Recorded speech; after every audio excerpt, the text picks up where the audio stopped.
I'd like to call the meeting Good to order. afternoon, everybody. Yes, like that, I'd like to call the meeting to order, the May 18th, 2020 meeting of the Sangamon Mass Transit District to order, please. May I start with a roll call? Leslie McCarthy, Present. Jerry Doss, Sue Dasco, Here.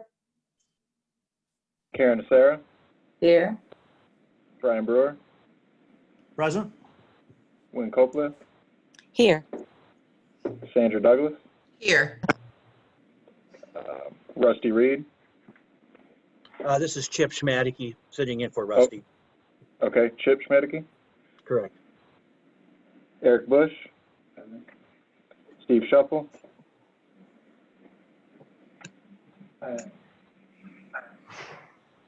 Here. Frank Squires, Here. Melissa Ashford, Here. Tyler Orton, Here. Stephanie Malcolm, Here. Spencer Sidwell.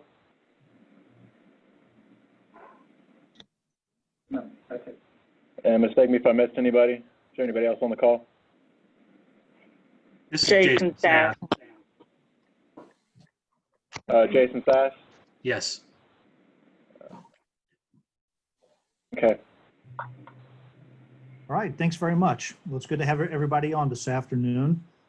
First on the agenda, we have the approval of the minutes. We have two that we received in the board packets. That was the February 24th, 2020 and the April 27th, 2020 regular meeting minutes.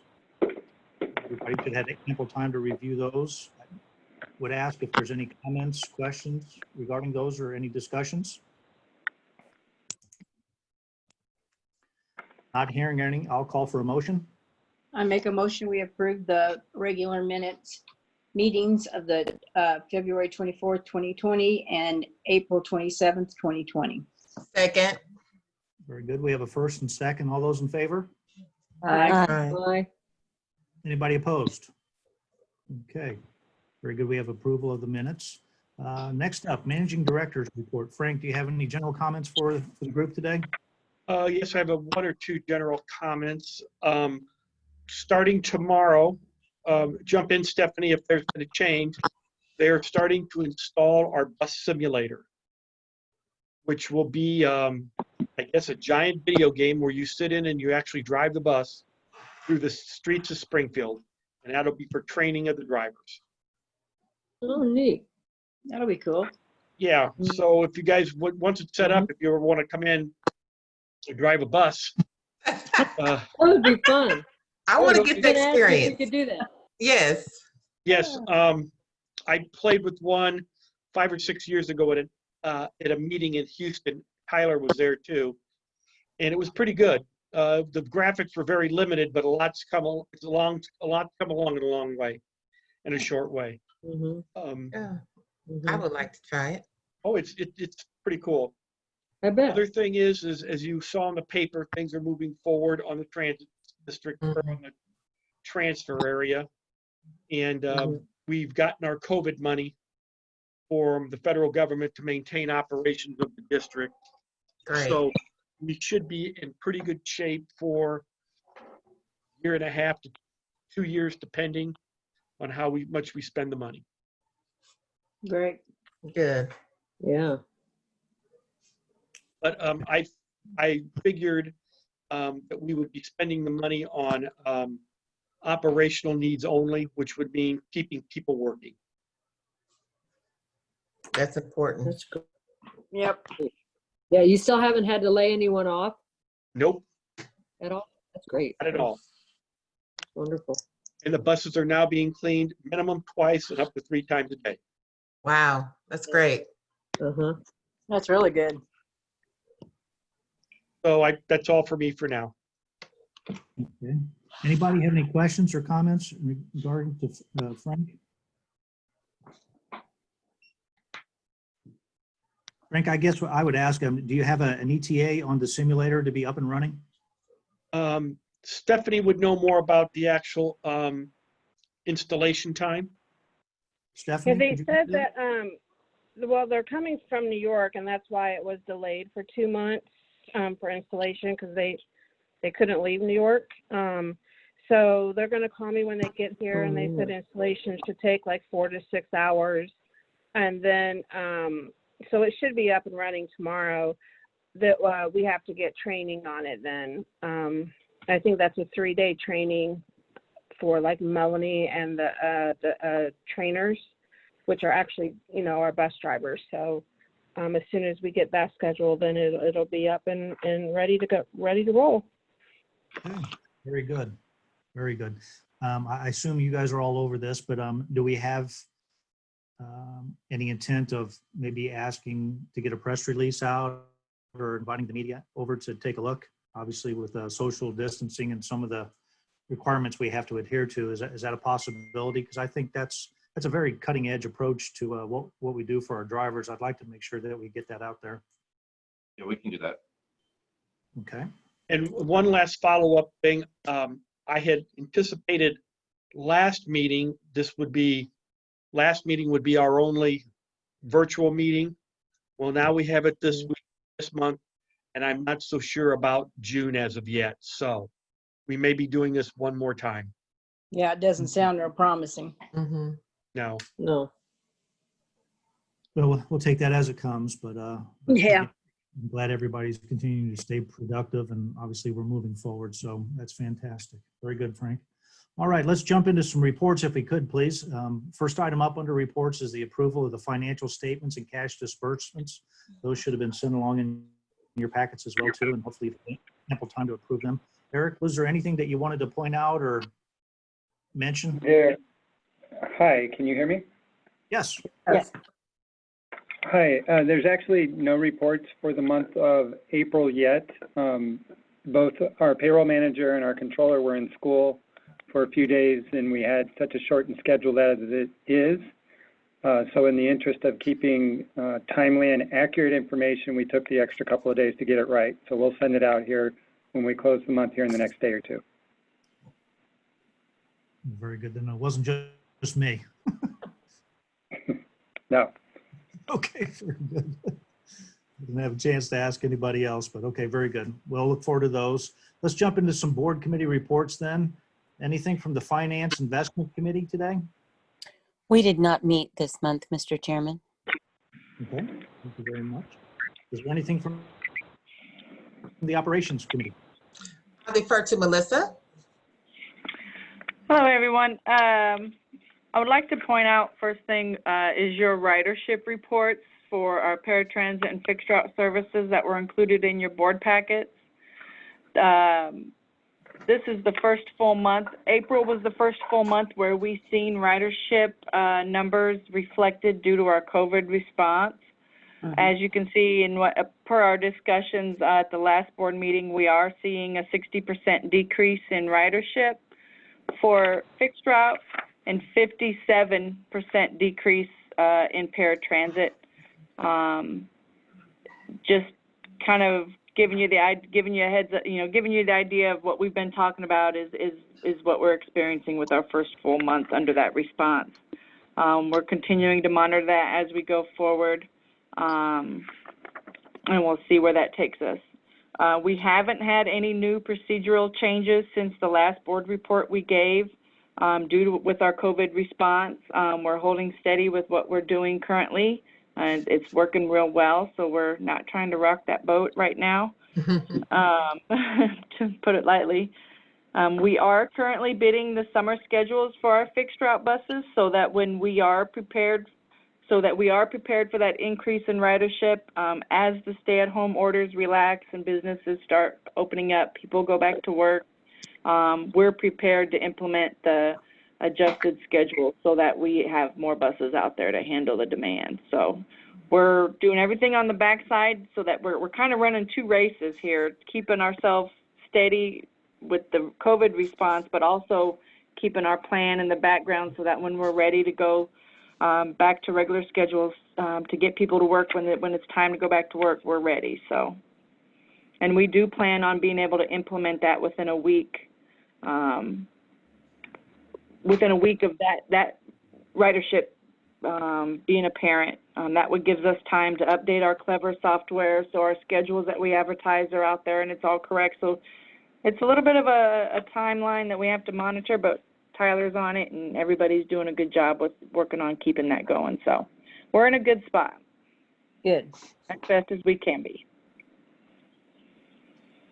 Thank you, Melissa, and I appreciate that. And thank you for always being prepared, because we're going to be ready when it rolls out.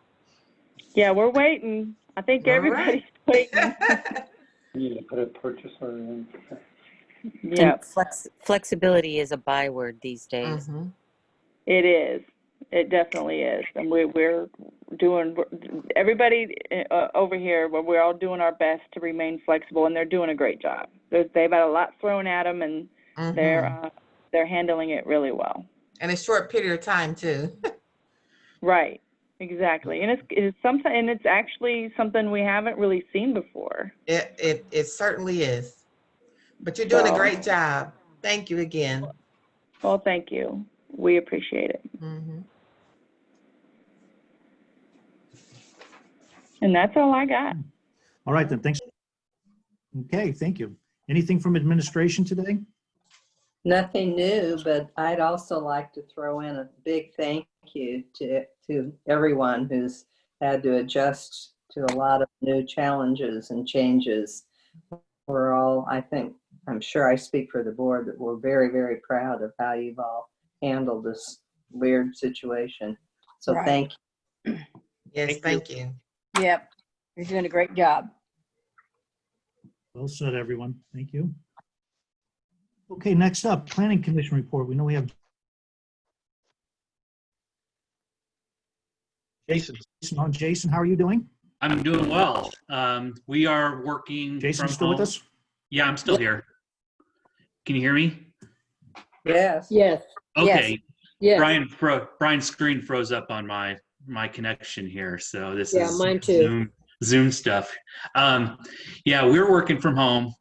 We're working pretty well too. We're getting a lot of stuff out, including when we finished up the long-range transportation plan, and it was approved for public review by the technical committee for SATs, and so that's out there for anybody to read and anybody to look at. It's posted on the front page of SMTD, and it's also available through the city, Lincoln Library, and through the Chatham Public Library. So if you guys want to take a look at that, you certainly are invited to do so.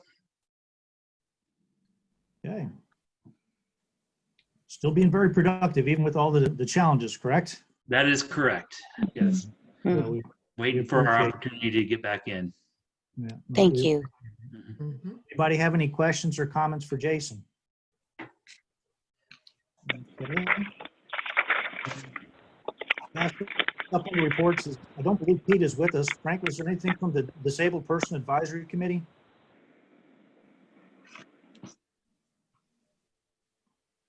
Frank, Can't hear you, Frank. muted. You're muted, Frank, we can't hear you. There you Sorry. Pete is not here, obviously, and he did not pass on any information for me to share with you today. Okay. All right. Thank you very much. We'll look forward to hearing from Pete sometime in the near future then. All right, let's jump into some new business if we can. We have a few items under new business to take care of. First item up is our insurance renewals on our health side. Eric, can you address that, please? Yes, sir. Thank you. This is the second year of a 2-year contract. This is a negotiation, if you guys remember, Joe talked about last year, where they capped our rates in the second year at 5%. And that is reflected here. All premiums went up 5% and 5% only. However, we do know that health insurances have to value their costs every year. Our actual increase, had Joe not been able to land the 5%, would have been 21%. Ooh. So we're doing fairly well in that regard. However, he did note that part of the reason why we're at a 21% increase is because we use our plan a lot. We're at 103% of expected usage. So anything above 100%, obviously, are things we want to take a look at. and see if we can use some wellness issues to bring down that experience. By and large, big picture, we're going from about 1.3 million a year in health insurance expenses to about 1.41. Okay. So you'll continue to look at some wellness activities and maybe after we analyze what's driving up the participation? Correct. A nice thing about our plan that we've really tried to do a little better job of marketing this year is our virtual visits. Even before the pandemic, our plan participants had available to them zero cost calls to any type of doctor you could actually think of, everything from psychologists and psychiatrists to podiatry to your general practitioners. So we have zero cost, zero copay virtual visits, and it's one area where we're hoping to drive the experience factor down by getting people to get on the phone now that everybody's used to it. Yeah, so there'll be a couple other areas specifically related to wellness that'll be focusing on bringing down our health exposure. Very good. We appreciate that for sure. So obviously, telemedicine, I think that's just increasing as we go forward. But anybody have any questions or comments for Eric regarding this issue? I guess, do the employees realize that there's a 5% increase, which is good compared to what it might have been? Yes and no. We got the rates a few days ago. We've put the premiums into the calculations required by the appropriate collective bargaining agreement. We actually have 5 different sets of premiums. So we'll start that communication with the workforce beginning tomorrow. We're going to start open enrollment here in a few days. So it all starts very quickly at this time of year. If they paid attention last year, they know that it was a 5% increase because we announced it last year. We announced it in the budget discussion, but we absolutely will be letting them know. Because of the language in the specific collective bargaining agreement, individual plan participants, so somebody in ATU, for instance, having an employee-only coverage may actually see a little less or a little more than 5%, depending on how the multipliers within the contracts are. When you compare, say, an admin employee that also has an HMO at employee-only coverage, there's going to be a little difference because of the contracts, but by and large, everybody will be the same. Okay, thank you. Any additional questions or comments for Eric regarding this? And Eric, I'd assume there's no action needed, right? We're into the second year, so this is just really more of an update for the board. Yes, sir. Correct. Okay. All right. Very good. All right, then. Next up under new business, retiree health insurance provision. Looks like we have an administrative change to the policy that needs to be made. Eric, could you address that as well, please? Yes, sir. Right. This is an administrative policy change. When a retiree leaves our employee currently, there's been an understanding that whatever that employee left the door with would be whatever the employee would have in the future. We have a couple of situations where some old-time retirees, for whatever reason, their dependents are seeking insurance, and after some internal consideration, we don't really feel that this is a material impact to the plan or a material impact to other post-employment benefits. So given that, we would want to give our retirees the flexibility intended.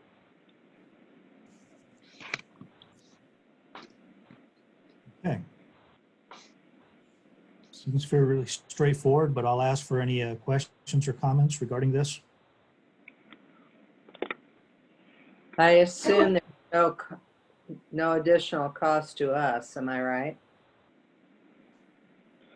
Correct. Any additional dependent is picked up on the retiree's behalf.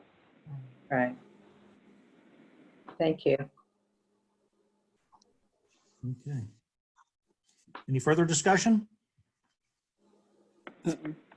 Hearing none, I'll look for a motion.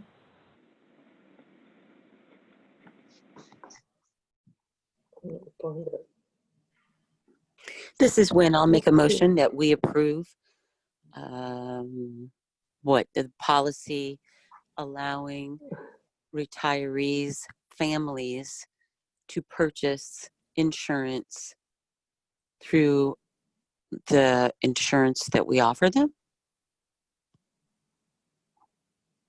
I don't know if I worded that right. Yeah, there's, I don't know if you can just clean that up a little bit in the board motion that was actually spelled out in the memorandum. I don't know if we can, does anybody have that in front of that? We'll clean that up a little. Or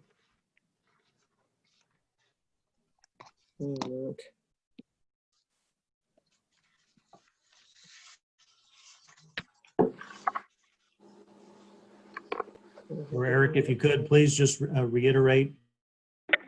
Sure, we're asking the board to make a motion to accept staff's recommendation and amend the administrative policy manual to allow retiree dependent coverage.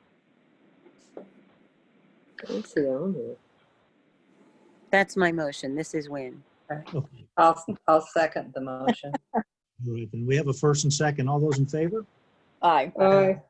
Is there anybody opposed? Okay, very good. We have approval to move forward with the recommendation and amendment to that policy. And the last item that we had under new business was we need to address our EEOP program, the Equal Employment Opportunity Program for a 3-year period. Eric, if you wouldn't mind addressing that as well too, please. It's Josh. I'm going to give you the update since I worked on the plan. All right, Josh, thank you. EEO program goes through and looks at the workforce and how we're doing as far as hiring, promoting, and I guess the crossabouts of all our workforce, making sure that we're in compliance with state and federal guidelines when it comes to hiring, interviewing, and disciplinary action. So what we have together here outlines what our goals are going to be for the next 3 years and shows statistics and numbers of what we've done the previous 3 years up to this date. If you guys have any questions, I'd be happy to answer them for you. Okay, any further discussion? Is there much new in it? There's a lot of, and is it pretty much the same in? Yeah, most of the information that is from the same from the previous years that have been submitted. The last time it was put in was 2017. And basically everything from then is the same now, just different numbers, slightly on the staff. Okay, thanks. And I did read through that, and it was I thought we was doing a great job on that, of being a equal employment program. So I want to just thank Mass Transit for doing all they can do with that. This is Stephanie, and I just wanted to make a note too that when we turned it in before, we had 3 EEO complaints, and in the last 3 years, we haven't had any. So it's wonderful. That's improvement. And I just also want to say about how we communicate with the public, as far as jobs and reach out to all type of the papers, and the communication is good. And I really, the website is awesome. I really study people's website, and I would say that we're top of the line as far as the information that they receive on that. When there's a job open, it's out there. So I think that they're doing a great job.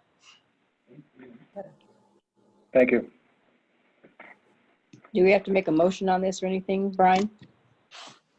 Yes, we will. Okay. Need a motion to receive and file. To do what? Receive and file. So we need to make a motion to receive and file the Equal Employment Opportunity Program for 3 years. Is that right?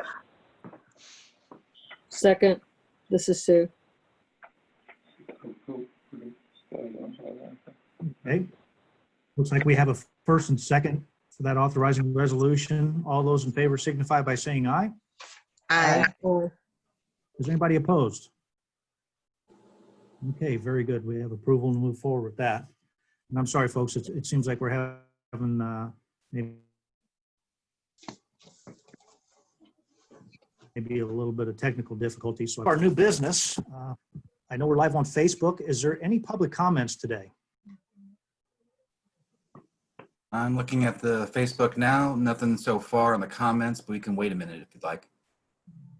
I would just give it another few more seconds to a minute and see if anybody responds. But yes, we are available for public comments if there are any. Okay.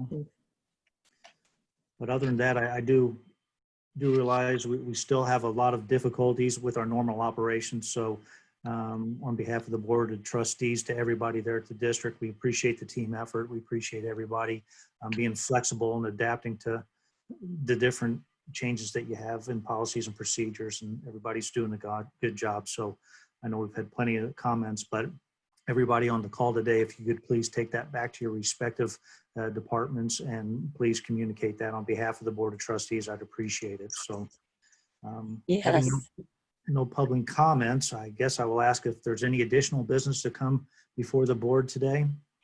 Oh, we have somebody, Jane Ford. I am here. May I comment? Oh, absolutely. Yes, yes.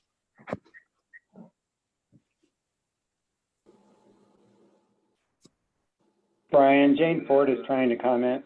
Yeah, one sec. Yeah, I'm waiting for her response.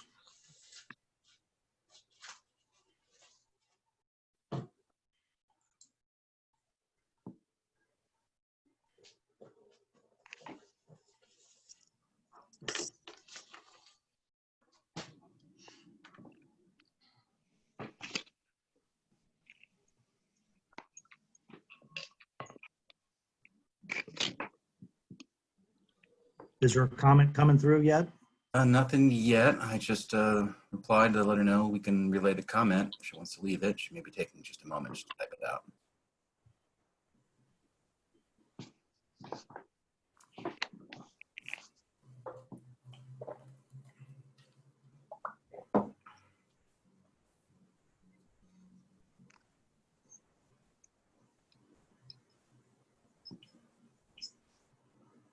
No, I'm not on Facebook, so I'm not sure how long these take, but Shouldn't take very long. Oh, she says she's wanting to thank all for their efforts in adapting to what is happening. What's her comment? Oh, who was it? That was Jane Ford. Jane. Oh, Jane. Okay. Yeah. If I may add a closing comment, it seems that SMTD. What was the comment? Oh, she said she wants to thank all for their efforts in adapting to what is happening. Oh, okay. All right. So just a general Sounds comment. nice to get a nice comment. Yeah. FYI, for the last, we, from my experience contacting through other agencies, SMTD seems to be pretty well doing everything pretty much perfect, if I can say that. And Melissa will attest, we are maybe 2 or 3 weeks ahead of the curve. We've already done something that other districts are following up, doing what we're doing 3 weeks after we've done it. If that's correct, Melissa. Yeah, we were pretty proactive in all of the measures we took just to try to stave off some of the infection that would have been coming. So I think we were, kind of set the bar, I think, and we did our best to anticipate things that needed to be done to keep everybody safe, so. Well, that's excellent. We appreciate it on everyone's behalf. Thank you. We have a wonderful staff. We really do. Yes.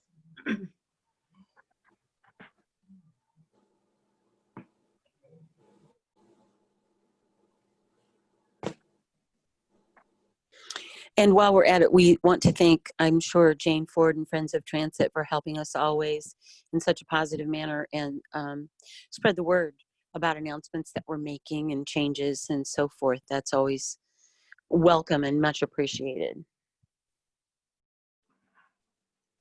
Brian, have we lost you?